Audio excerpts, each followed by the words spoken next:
Life is all about relationships. Lovers, family, body, or money. How satisfied you are can be completely explained by how you relate to things around you. This is Sophie Jaffe, and together with my husband, Dr. Adi Jaffe, we are here to explore and teach you how to maximize your relationships and achieve a happier life. Let's get ignited. Hello and welcome to this episode of the Ignited podcast. I'm Adi Jaffe. And I'm Sophie Jaffe. And we're here today to talk about symbiosis, symbiotic relationships, the idea of working together with somebody else in a way that is co-beneficial, in a way that maybe kind of uses resources together to create some outcome that is even bigger than each of the individual pieces. Yes, but we aren't talking exactly in this about relationships to people. This is about symbiotic relationship between kefir and the gut and kefir and dairy and that beautiful relationship that is kefir. Yeah, and even like the relationship between food and mood, right? And how the things you put into your body affect so much the way you feel about yourself and the way you feel about your days and how content you are with life, and more than the way that we think about it typically, or the way I used to think about it typically, which is like, if I go to a really great restaurant and have some really good food, I'll feel better. Now that I've gotten more in touch and more familiar with the impact of food, sometimes it's kind of the opposite effect. Like I'll have a great night with friends the moment of, and then suffer from it for another 24 hours, and you start making that kind of connection in your brain. Like, is this worth it for me to feel sluggish and off kilter, etc.? Because that symbiosis is not there. Exactly. Or making subtle changes. So instead of going out and having 3 drinks and eating pizza with your friends, realizing that actually doesn't make me feel good. What makes me feel good is connecting with people who inspire me and lift me up. So maybe I'll just have 1 drink and sip on it the whole night and drink on seltzer water the rest of the time, or a mocktail or something else, and eat something that's really nourishing and maybe like share a plate of fries instead of I feel like at some point you have to make those changes because it doesn't serve you anymore. And when you're a teenager, you can pull that off. When you're in college, you can pull that off, and then you just can't anymore. It doesn't feel good. When I was a teenager, I like such crap. Yeah. I mean, I grew up in like a soda household. Like I killed a liter of Coca-Cola every day. Yeah. It's kind of disgusting to think about it right now. Definitely doesn't serve your highest good. So I think, we definitely talk about kefir today with, Julie. with Julie and kind of the whole Lifeway thing. And to even talk, even in the context of that conversation, it's such a beautiful story of how that came to be, and her family migrating here, having nothing and kind of just creating this thing was really, really beautiful. And, we think so much. We live in a society right now that is really torn not about kefir. I don't think people are torn about kefir, but they're torn about this idea of how do we symbiotically work together, live together, Americanize together, right? Like, how do we create this country that is assimilated? I heard this interview today on NPR that was, this guy was really resistant to the notion that we are a country of immigrants, because he was saying, well, now my family's here and we are citizens, so we're not immigrants, we're Americans. But there's definitely a concept of assimilation, and this idea that the more diversity we bring to the table, the more we kind of protect ourselves against this. It's almost like you inoculate yourself. It's almost like a vaccine. By having all these varied cultures, you get wisdom from thousands of years from all these different things. You get these ideas that don't come from your people. Absolutely. In whatever sense. And, I feel like we're getting to this place now where we limit ourselves. Yeah, we need that healthy exposure to the different things that make this world go round. Yeah, and it's like, it is a pretty natural thing to become attracted to things that are like you, right? We know that. But having studied psychology my whole life now, I tell my students all the time that when you recognize those biases for yourself, if you know them and you're in the field, it's kind of your job to fight against them. Right. Like, if you know that I typically like-minded and people who look like me and all that stuff, because they seem to be more similar and therefore I think they're going to be more like me. We actually know that there's as much variability between groups of people as there is within groups of people. And so it's these biases that are built into us. But if we fall back on them, we get to this really nasty place that we're in right now. Yep. Yeah. You become too comfortable. You're not exposed to anything new or different. You're not challenged. You're just drifting. You're not being challenged. And that's scary. Yeah. It's a scary place to be in when you're just, everyone around you agrees with you. There's no conflict in a healthy way. There's no discussion. There's no debate. Yeah. And it's weird, right? Because it feels so comfortable. Right. Comfortable's never good. I know, but I think that's what's so challenging to so many of us is, comfortable is when you at least need to watch out. It's at least when you need to kind of look back and go like, okay, am I looking at all the pieces? I always, I tell my clients and I tell my students a lot, you learn from the difficulties, right? You learn when friction happens is when you go, wait, what isn't exactly working here? And I'm feeling it on Facebook right now. I'm feeling it across all these different social media channels where everybody is so loud with their opinion that I have to admit, like I default sometimes to just blocking out the noise. Yeah. And preferring the similar conversations. Right. I think it depends. I don't think you need to put yourself in those situations all day, every day. But I think healthy dialogue is really important. And I don't think you necessarily have to do it all day, every day with people that think and live lives that are that different than yours. I just think it's important to expose yourself to all different types of things, just like we talked about in the episode, all different types of food. Exposing yourself to all different things instead of just being like, oh, I'm going to take out this entire food group. I'm going to take out this entire type of person. I think it's important to stay open and just keep building your awareness of what's working and what's not. Yeah. And keep asking yourself, like, is this really, am I living to the fullest here? Yeah. And being attuned, like listening enough to know when things are off, right? Exactly. And that means constantly checking in with yourself, constantly kind of going like, oh, I'm feeling off. What is it about? What's changed in my environment? What can I adjust, et cetera? I mean, we talk obviously because a lot of the conversation today about kefir and the benefits of the to the gut and mood and because of the bacteria, and yet we went through an entire period where we deliberately destroyed all bacteria and everything. And there are some parents listening right now that are like maybe standing with a Purell bottle as they're listening to this, and we need the quote unquote bad stuff, right? Yep. The little bad stuff protects you from the big bad stuff, and your gut requires this variety. Well, think about it. Like when you're born, your immune system starts when you go through the vaginal canal and get all of the bacteria from your mother. Yeah. Like that's when it starts. Yeah. Good bacteria, bad bacteria. It's all building your immune system. It starts right then. Yeah. And in that same sort of sense, like if you spend your entire life defending yourself from discomfort, then the end result is you don't know how to deal with discomfort. Exactly. You're not better. Yeah.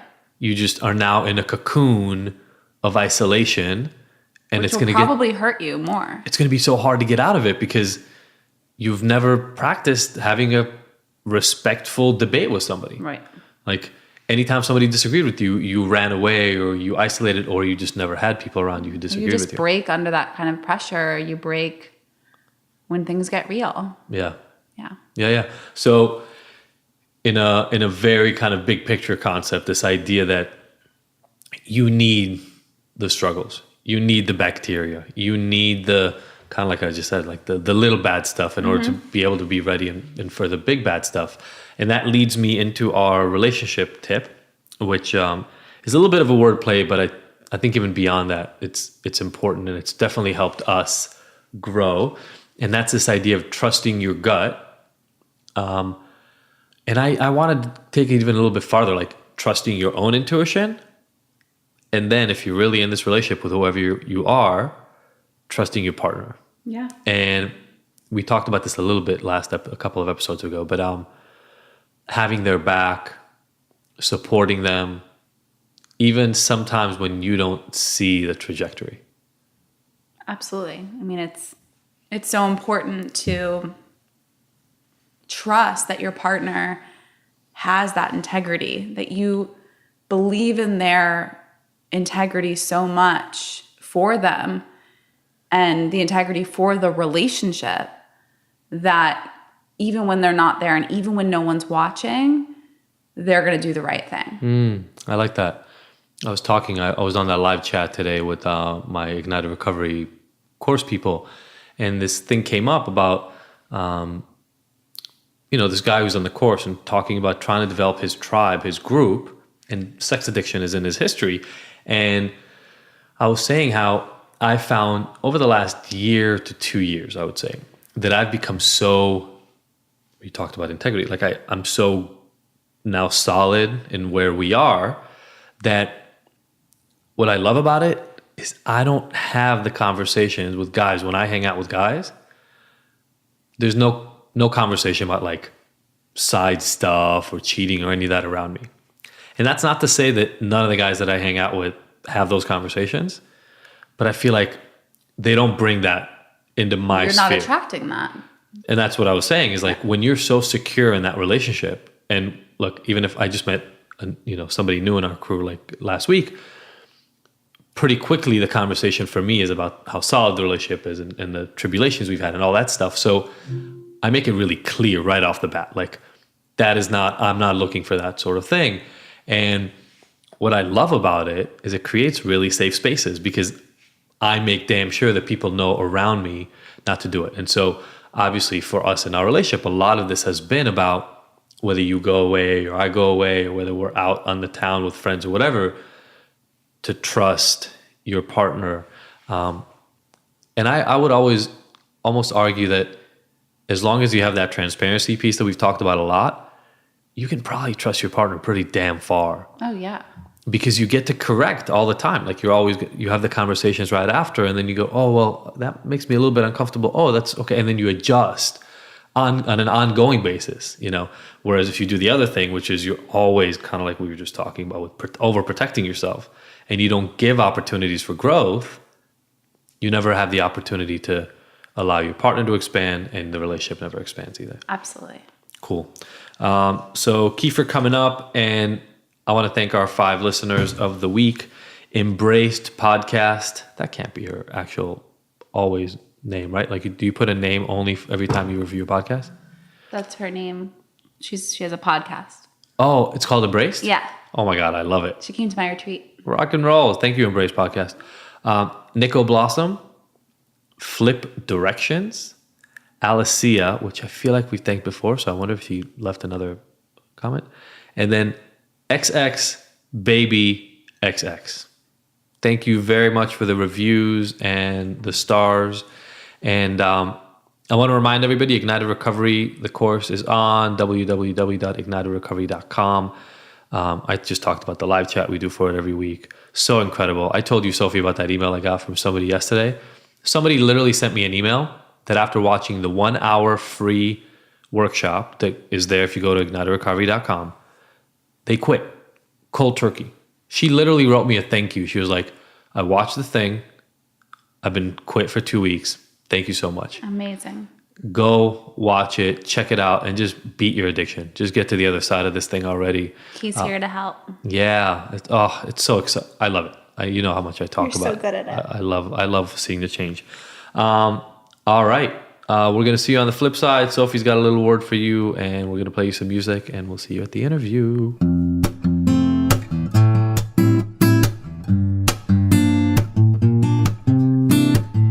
This episode of the Ignited podcast is brought to you by Philosophy Superfoods. The Philosophy offers cleanses and other nutritional products that are unlike any of the other supplements and detoxification programs on the market. Why? Because they actually nourish the body with whole, live, nutrient-rich foods instead of depriving you and leaving you hungry. Have you ever tried a cleanse only to find out that you can't make it through a whole day because you're starving?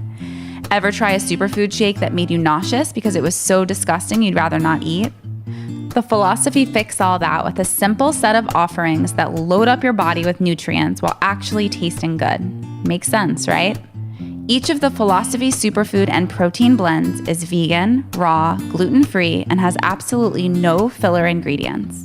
With over 15,000 satisfied customers, including some of the world's biggest celebrities like George Clooney, Gerard Butler, Lea Michele, and over 10 years of experience, this is the best stuff you can get.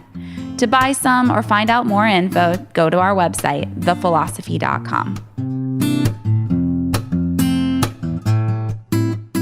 Hey, everybody, and welcome back to the Ignited Podcast. This is the interview section of the podcast. Yeah.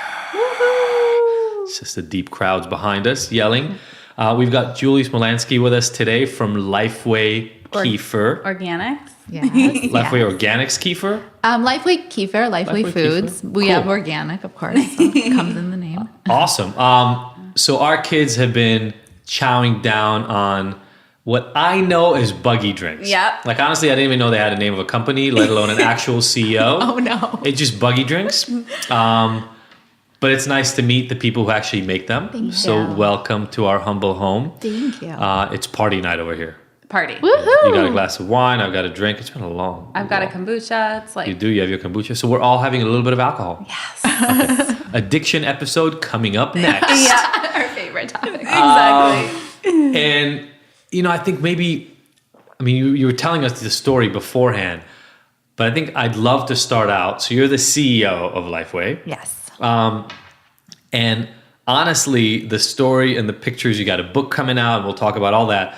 But the story of how you became CEO and how you and your family and Lifeway became a thing is pretty much something every single person listening to this has to hear right now. So why don't you just take it and tell us the whole story? Thank you. Okay, I will. It's super inspirational, I think. And I think anybody who hears it can learn from it and learn from kind of the hustle and the resiliency and survival, which I think about is kind of Lifeway, or Kefir actually has a 2,000-year-old history of survival, of resilience. And I think it's akin to like how my family was. So we came to the United States almost 40 years ago. And we were refugees from the former Soviet Union. My parents were in their 20s. They came with $116 in their pocket, no language, no friends. The very first of 48 families to be settled in Chicago from the former Soviet Union. And it was based on this idea. My parents wanted freedom. They wanted to live the American dream. They had aspirations and goals. They worked really hard, and they wanted the ability to achieve all their dreams. And this is Cold War, the depths of it. The depth of it. For anybody listening who's either too young or didn't really follow this stuff when you were around, this is like straight Iron Curtain, East-West War, all that stuff. So your family was one of the first that even got to leave. Right. Yeah. And I don't even know what sort of strings my father pulled to be able to have that happen. Probably made a lot of kefir for some people. Something I don't know. Something happened for sure. And I'd love to know the story of how it actually happened. But what I would say is that, well, actually, that story inspired a recipe in the cookbook, like Here Comes the Sun. So it was so closed off that the Beatles and Led Zeppelin were censored, that you couldn't listen to those records. If you were found with those records, you would go to jail. The gulag, right? Yes, the gulag. Like basically you'd get arrested if you had a Beatles album. But my father got them on the black market, and he was really inspired by them. And he thought how crazy it was that he wasn't allowed to listen to music. And it was something so simple like that, which really drove him to leave and on the journey for freedom. So I tell that story in the cookbook, and there's a really nice recipe around it. But so we land, my mom looks around and she's like, there's all this food, but it's totally different than what I'm used to.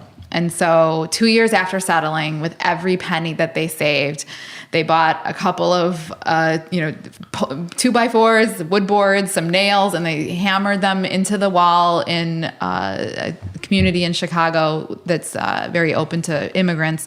It's called Rogers Park.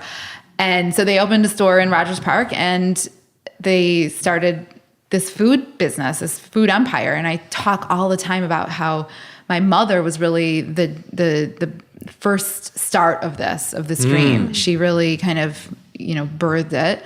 And it was around this maternal instinct to feed, to find food, to, feed her family, to feed her community. Nourishment, right. And it's what women do so well. It's what is so intuitive for us to do. And that's how she started. And this was 1978. She didn't speak a word of English. She learned English watching General Hospital and Dynasty. It's crazy, right? So what women can do. And she didn't know that women's lib was happening. She just knew that she had to feed us, that she was starting a new life here with nothing and whatever it took. So they started the business, the deli, and then she started importing and distributing food.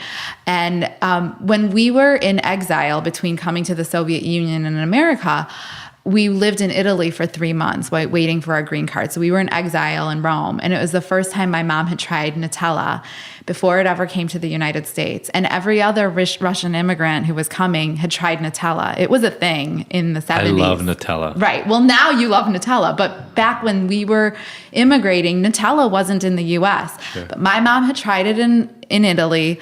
When she opened her store, one of the first international contracts that she wrote was with Nutella. That's dope. Before it ever came here. She was the first deli to carry Nutella. And then she became an importer and distributor and started shipping it to Brighton, and Little Odessa in New York and Brooklyn and the other markets. She had an eye. She knew. She felt it. She felt it. Yeah. It's this intuitive sense. Yeah. And of course, Nutella blew up. And there's a couple of Nutella recipes dedicated to my mom in the story around awesome. coming over. Yeah, in the Kefir Cookbook.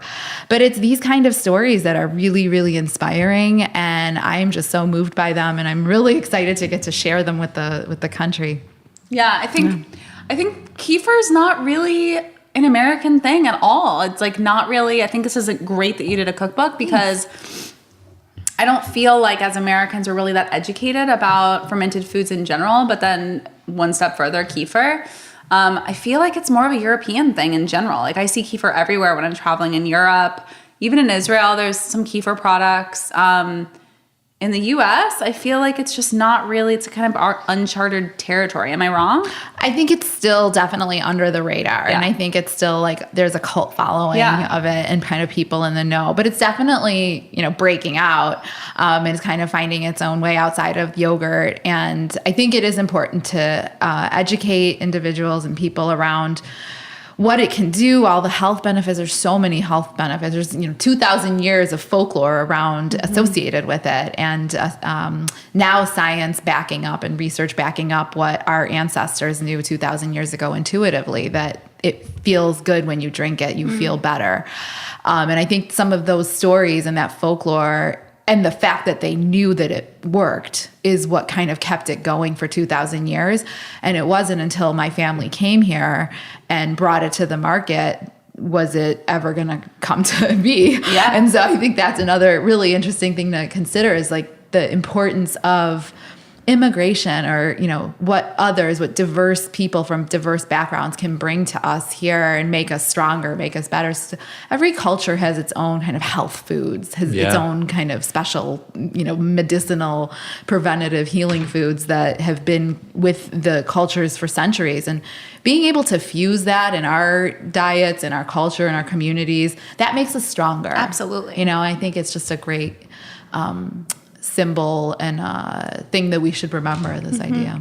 I don't even know where to start with all that. There's so many different things I want to. So many There's so layers many there. things I want to There's talk so about. much I wanna talk about. This whole idea, because you talked about science backing it up, and the sort of, I'll call it almost like indigenous, right? So earlier, non-scientifically developed, from eating habits to medicinal kind of properties and everything else that happens in the world. And I feel like Western cultures, for the most part, has done the work for decades of trying to isolate it. So kind of say, okay, what is it about, aspirin, for instance, right? The trees. And why is it that when you chew on that bark, you feel less pain? Oh, there's Do you this know chemical. about this? Aspen trees? I did not know. So when I just went, I didn't know either. And then when I taught a retreat in Vail in September, and we were on a nature walk, and they're like, these are the aspen trees. And like rub your body, put your hand on it and you'll see it's white. And they said, this is natural sunscreen. You can put it on your skin to protect you. And they said, this is where aspirin came from, aspen trees.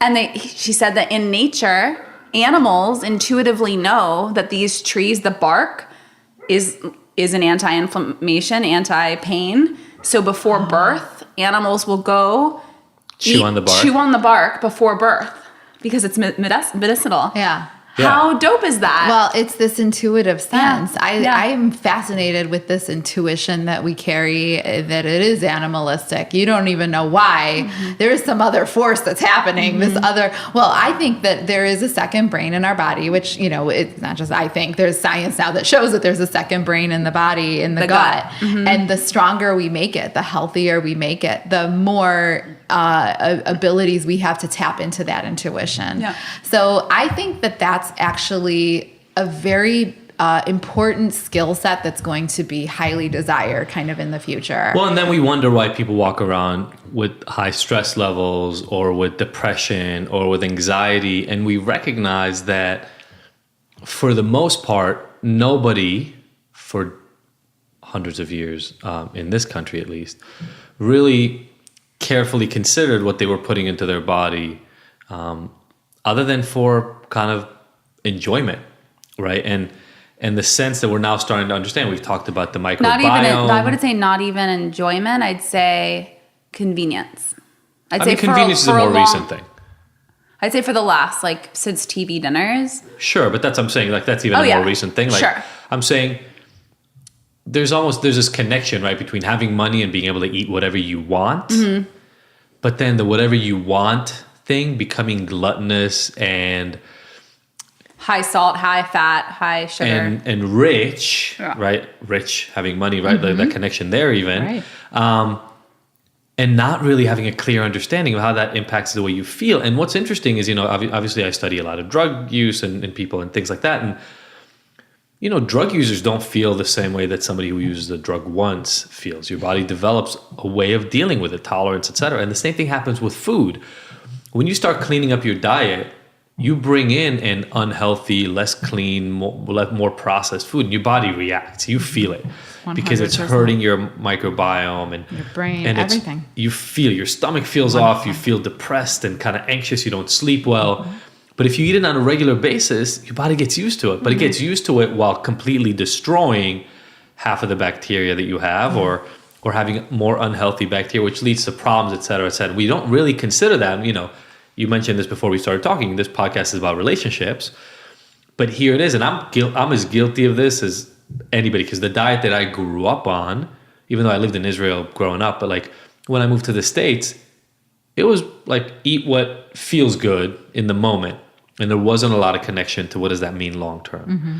And now being married to Sophie for a while, it's there's a way to reconsider some of those things, but you have to almost deprogram yourself, right? And so. We talked about kefir and the relationship between bacteria and lactose. We talked about, the relationship between you and your family and these foods and all that sort of stuff. There's so much relationship in this. Mm-hmm. Why don't you talk a little bit? You said all the benefits that this stuff has, and obviously that's a big part of why you're behind this. Yeah. Why don't you tell us about some of those things? Yeah. So, it's so fascinating, some of the things that you're talking about, because I think it was sort of this fast food movement and this push to convenience that started some of these trends that we know are not very healthy.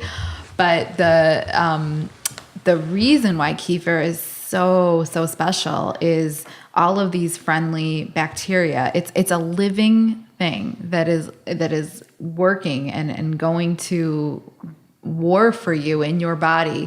So every time you take an antibiotic, when you use hand sanitizer, when you wash your hands with antibacterial soap, all that destroys the microflora in your body, and you absolutely need the friendly microbacteria that kefir provides. And diversity also, we're learning, is important. Diversity in our gut, that makes it strong. Diversity everywhere. Diversity in our country. Yeah, okay, there you go. Okay, we got a theme. We've got a theme for today. Yeah. It is really important. It does make us stronger. It makes our body stronger. It makes our gut stronger. It makes our community stronger. I can always go back to that. But so it's those benefits. And there's even so many more that we don't know. Like our ancestors knew that they felt better. They felt that there was preventative medicinal benefits out of it. And we always assumed it was digestion, that it was immune system support. Now we're learning that it helps reduce depression and mood regulation. Absolutely. Yeah. Serotonin receptors in your gut. Yeah, anxiety, stress, all of that we can manipulate naturally with food and lifestyle. And that to me is very special because we have a country that's over prescribed on all sorts of pharmaceuticals with horrific consequences that we read about all the time in the news. And so the fact that you can Sophie and I ran into each other today at SoulCycle. Like, I feel great. I, got 45 minutes of sweat. I drank my kefir. I feel amazing. And, if that was high school, I'd probably not feel so great. I probably wouldn't have had that research and knowledge and have been empowered with that information. And so what kept kefir alive has been the word of mouth of people telling and sharing these stories around what they knew intuitively, and the fact that science now backs all that up. That we know that there's research around over 6,000 published pieces of research around the benefits of kefir. So that's what's really special. I feel so blessed and filled with gratitude that I get to share this information with the world. Yeah. Awesome. I have a question. I have a lot of listeners who probably don't have a lot of dairy. Okay. Can you explain, because I don't give my kids dairy. They don't drink regular milk. They grew up having almond milk in their bottles or coconut milk and, after breastfeeding. And then, they never really they had vegan cheeses and stuff like that. Mm-hmm. Now we're starting to do more raw cheese and kind of experimenting in that world. But they've had kefir. Yes. With milk, your products specifically, since they were babies. Yeah. And they're good. They're solid. And I remember giving Kai, we were in Israel, he was about 1.5 years, and we were at a barbecue and we didn't want to have to go home to get the correct formula. I remember I went to this Israeli store and got almond milk and all this stuff, but I didn't want to have to leave the party early. So we're whatever, let's just try and give him milk. And we gave him regular milk. He was 17 months old. Gave him regular milk in the bottle, just gave it a try. And within moments, he started breaking out on his face, getting little red bumps. Mm-hmm. So he's clearly very sensitive. We all are very sensitive to dairy. Mm-hmm. But he's had this kefir since he was a baby. Probably and different reaction. Nothing. Yeah. Just totally fine. And he loves it and absorbs it well. So can you explain why? Yeah, we get that question all the time. And I speak to customers so often about this issue. And the same kind of reaction. Kefir has a different response in the body than just regular milk. So there is sort of this false news around the impact of dairy on the body. Part of it's true, part of it's not. And this idea that dairy can cause inflammation, but fermented dairy, cultured dairy actually reduces inflammation. Exactly. And there's this symbiotic relationship between the bacteria and the culture and what happens, the microbial chemical reaction to the dairy with the probiotics. And the probiotics use the dairy as food. So it's the best way to get all of that bacteria to stay alive through the entire process of digestion. Because the gut is actually very acidic, and many times a lot of the probiotics that you think that you're consuming doesn't make it past the gut. The acid levels destroy it. With kefir, it's the opposite. It goes all the way through the entire digestive process. And we had fecal matter studied before to test this, still living. We didn't do that in the house before. Not here. No, we didn't do it here, but other scientists have done it. Yeah. And so what is really interesting is this relationship. We talked, about relationships, the relationship between the bacteria and the milk, and what a beautiful environment the milk creates and protects this culture. It encapsulates the culture and the bacteria and helps it continue to survive and thrive through the entire It's like process. the vehicle that allows it to make it through the gut? Yeah. And there was a study out of, I think it was UC Davis, that specifically studied the difference of probiotics in dairy versus non-dairy. And they came to the conclusion that an environment in dairy really helps the probiotic thrive and survive this entire process. That makes sense. Yeah, and now we know that fermented dairy helps reduce inflammation. That whatever that we're trying to get by going completely dairy free is causing a problem. Actually, I am always very cautious of when people exclude entire food groups out of their bodies and diets. I think that there's detrimental effects potentially that could happen, especially around calcium in dairy and women in bone building years. I think that we're potentially we're setting an entire generation up of young women to potentially get this osteoporosis, because a lot of the things that we study around dairy and bones, it's around dairy. It's like what we know how. And for anybody who doesn't know, osteoporosis is what happens when you get too much calcium pulled out of your bones and they get really brittle and you break them really, really easily. And that can happen in old age, especially for women. And it happens when we don't consume enough calcium during the bone building years, which is teenage years through our 20s. Is a really critical time. So fermented dairy is really the key. And it's also great. We've tested the activity level of certain products, of kombuchas, of yogurts, of kefir. Kefir has the highest level of activity. It's really, really magical and special. And again, it's 2,000 years old. It's a gift from the gods. So awesome. Yeah. I don't mean it to be a commercial, but this is all true. It's all it's not a commercial. It's facts. It's these stories. It's these great research and science. So the Kefir Cookbook? Yes, the Kefir Cookbook. You just kind of jotted it down in the last couple of weeks. You wrote it out, designed the cover. Exactly. It was a work of the last weekend. No, you said 5 years you've been working on this thing, like from inception. I'm just about to put out a book that's half the size, and I just it's a labor of love. I know. It's a labor of love. I've been wanting to write a book since I was like 14. I've loved books. I've read, my head has been in a book my entire life. I know the feeling. Yeah, I love it. What's your favorite recipe? So you said Here Comes the Sun. We already got that one, so you can't use that one. What's another favorite recipe, and tell us a little bit about what makes it so special?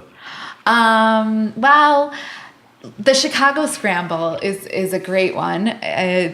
Sophie actually is looking at it right now, and since we're really good on the cusp of International Women's Day and Women's History Month, the Chicago Scramble kind of takes you back to the 80s when my mom was hustling and going to pick up sausage in this wholesale district in Chicago to bring back to her deli and sell there. And it really describes kind of the hustle that my mom lived and continues to live, and that we all do now. But it's a fun breakfast, kind of quick.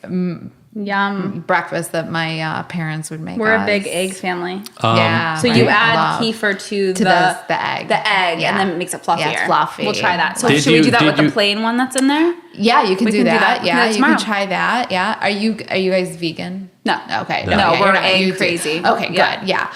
But there's really great ones. There's a great one that Christy Turlington submitted that's a smoothie recipe that helps you run faster, because we all want to run faster. No, so Christy started an organization called Every Mother Counts, and with that, so with the organization, we started a running group to support the cause, and we've done many marathons together. And so I asked Christy, hey, submit a recipe, with kefir around running and whatnot. And so there's a recipe from her.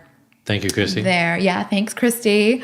There's so many great ones. Awesome. Yeah. Cool. Yeah. So I think we're gonna have a scramble tomorrow. I think that's what's gonna happen here. Yeah. Or this Here Comes the Sun Here Comes bowl. The Sun. I love it. Congratulations on the book. Thank you. Congratulations on the success of buggy drinks. Like, I'm going to bring this full circle. My kids will for sure kill one of those boxes you brought us tomorrow.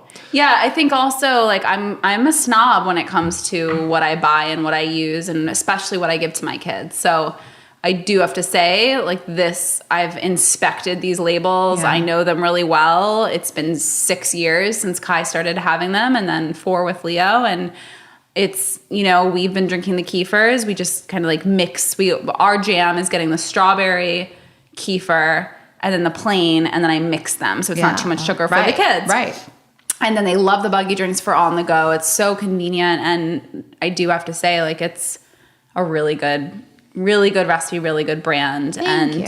Stand behind it. Thank you. Well, when we develop products, I won't develop anything that I won't give to my own daughters. And I think that's kind of where that mother's intuition comes in again, or mother's love for, how she feeds her family. I develop things that I want my children to eat and that I want myself to, have access to. So if I won't eat it, if I won't let my kids eat it, then I'm not making it. I'm not putting it into the marketplace. Same. Yeah.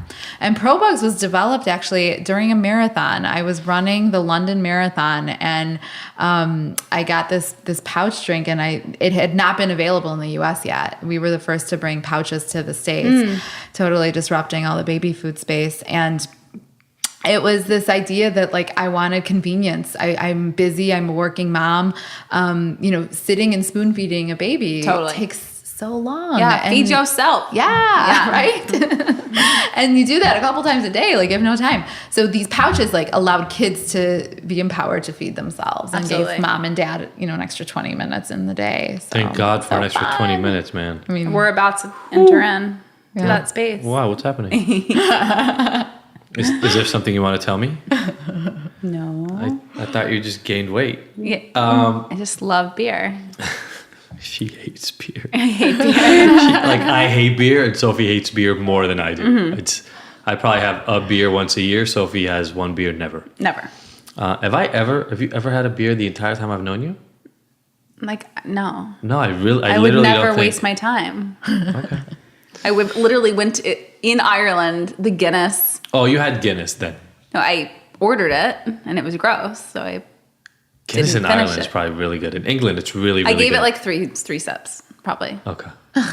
out of like respect. We will not be doing a beer show. Is what is the gist of what I'm getting from this. But I love kefir. yay. Thank Go you kefir. so much. So thank Guinness you, guys. kefir. No, that would Thank be you. weird. Thank That would you. be no. Thank you so much for coming. Now you're not done. You're in the hot seat now. Okay. We have 5 questions we ask every person who comes on this podcast, 5 and we will kind of alternate delivering them. So the Okay. first one is, what is the best advice you've ever received? That the universe has your back, and to not stress out about the things that are happening and bumping into your life. Awesome. I Who always gave you that think, advice? Gabby Bernstein. Go, Gabby. I mean, I read her book. No, I get it. By the way, Gabby, we need you on the show. But anyway, thank you for the advice. That's awesome. What has been your proudest moment to date in life? Delivering my babies, of course. Everyone says that. I mean, I don't say it because I It's didn't true. deliver my babies, but watching my first baby, I don't know if proudest, but that was your proudest moment. is That was, delivering. That's yeah. awesome. And I am really proud of the Kefir Cookbook too. Like I said, But I guess when you put that I next to each know, other, like yeah. delivering But it's like 2 another life baby. forms. It's another baby. It's It is? another baby. That's how I feel about philosophy. I've worked on it for 5 years, every free chance I had. Preach. No, trust me, I get it. It's like I have like the 2 kids. I worked on the campaign during the election. I run a company.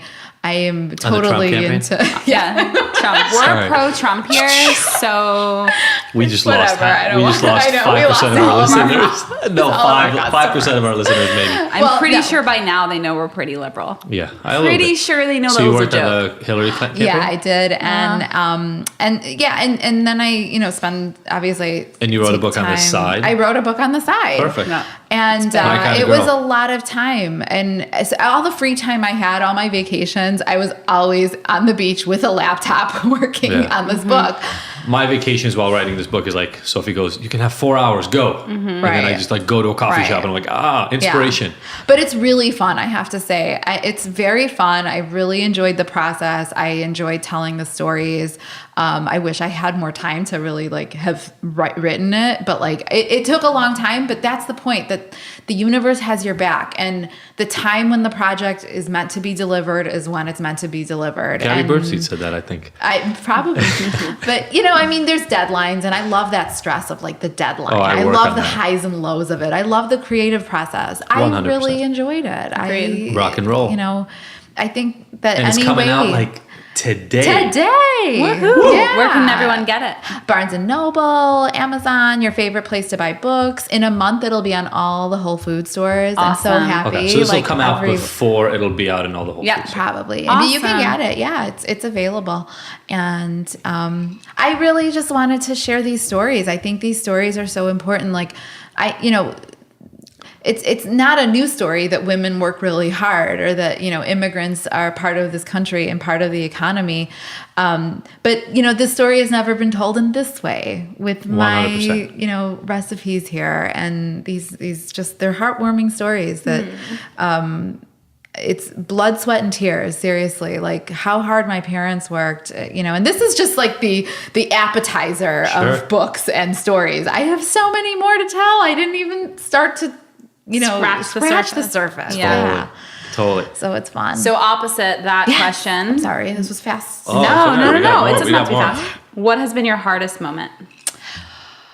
Oh, hardest moment. Yeah, entrepreneurial or in life? Life, Anything. life, whatever. Okay, I've had a few. I've gone through many, many struggles in my life. I've had a pretty hard journey. The hardest moment was, of course, losing my father.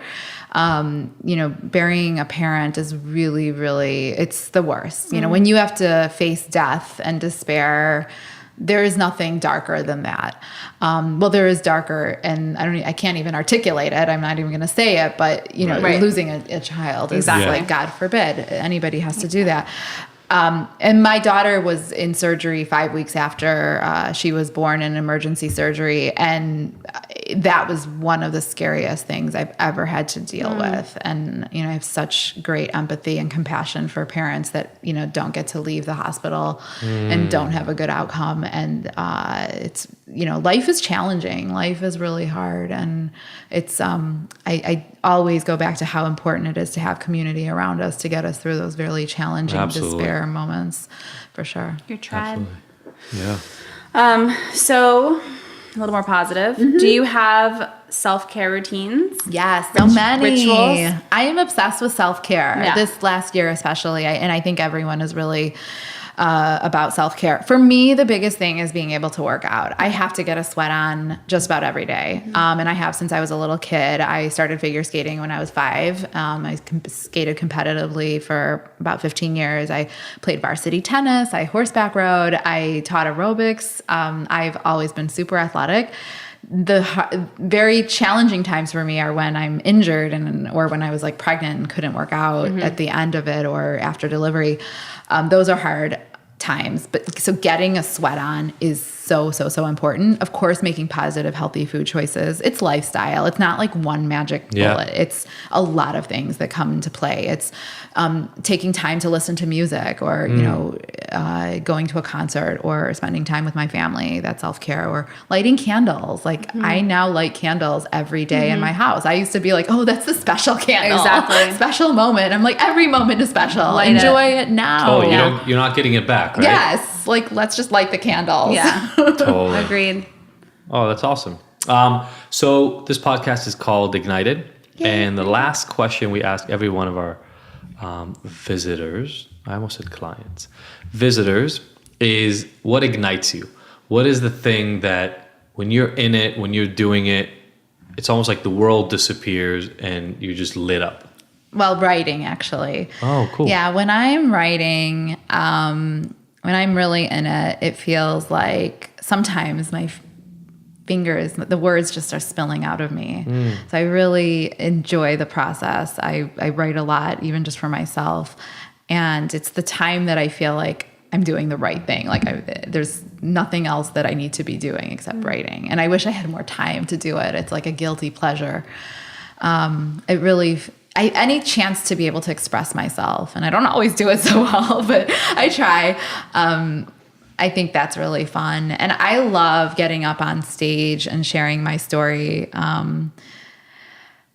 I get inspired from people. I pick up on energy really fast, and I pick up on like a crowd's energy. I pick up on other in the world energy, and that inspires me. It like fuels me. That's awesome. And kids, I think when I look at kids, any kids, whether they're mine or other children, kids around the world, that's when I'm inspired, and it makes me want to keep putting one foot forward and keep trying to do better and do more. I feel like I've been so blessed, such a miracle that I'm here, that, you know, the history that my family had, you know, Holocaust survivors and victims and leaving, my parents leaving to America. It's like, I was so blessed. I don't know how did I end up here? How did this happen? Totally. This should not have happened to me, and I'm here. Like, what are we doing? There's a reason for that. And there's a reason. And so when I think about that, that's what really makes me feel that I have to do everything I can to give back to the world and my customers, my community, my staff, my friends, my family, all of it. So cool. Thank you. You just gave back with this book. Congratulations on getting it done. Congratulations on the release. Can't wait to keep following it and see what's going on with you. Beautiful. Thank you. And thanks for visiting us. My pleasure. Thank you so much for having me. It's an Congratulations. honor. Thank you. All right, everybody. See you next week. Thank you, everybody, for listening to the Ignited podcast. We were so happy to have you along for this ride. Please go and subscribe to this. Leave us a review. We love hearing from you. And if you want more, don't forget to go to ignited.com, where all the podcast episodes are available with show notes and so many of the little details and links from each one of these interviews. And you can look at all the future events that we have going on, all the things that make Ignited so special, even beyond this recording. Again, thank you so much for joining us. We will see you next week.